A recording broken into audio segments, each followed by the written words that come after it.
ضد الكوفيد الذي مجزرته البشرية تجاوزت نطاق الإحصائيات. وأما عدد ضحايا الكوارث المطبوع في الجرائد والصحف فكان مبنيا على الخرص والمجازفة. وقد بدأنا هذه القناة أو البرنامج باسم تحقيقات قاسمي،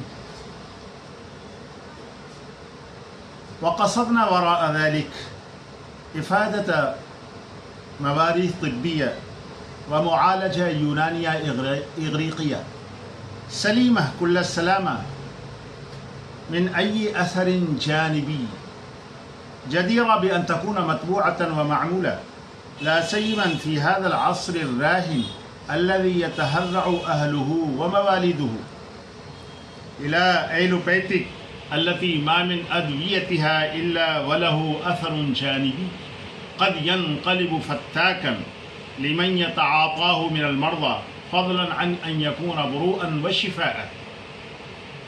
ولمن يريد الصحة التي هي تاج على رؤوس الأصحاء والقوة المناعة التي هي تقهر فوق تعدية كوفيد-19 وأشباهها أو نظائرها من الجراثيم التي تورث الأمراض، هنا نصائح صحية وإشارات طبية.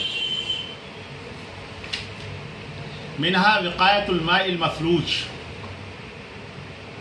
والأشربة الغازية لإطفاء الظمأ، واعتياد شرب الماء العادي الساذج إلا إذا كان مبردا في الجرة الترابية، والاتقاء من شرب الشاي المزيج بالحليب، وكذلك من شرب الشاي المطبوخ فيه أوراقه.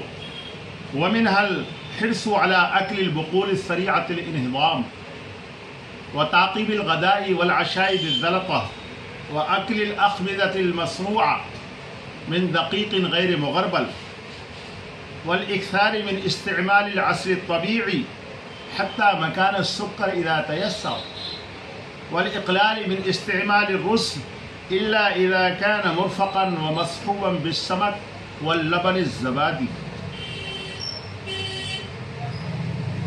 أو اللبن معا كما تعوده اليابانيون والألمانيون. ومنها المواظبة على الرياضة البدنية والمشي أو العد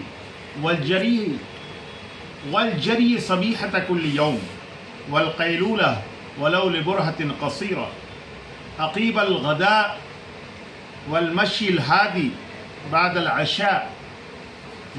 ومنها اللحم الصغير، أعني لحم الغنم أو لحم الخروف، صالح لمن يفقد جودة القوة الهاضمة، واللحم الكبير أكله طبيا منصوح لمن يكدح ويجتهد من عمال الحقل والمزرعة والبناء والحفر وأبدانهم غير مشحومة.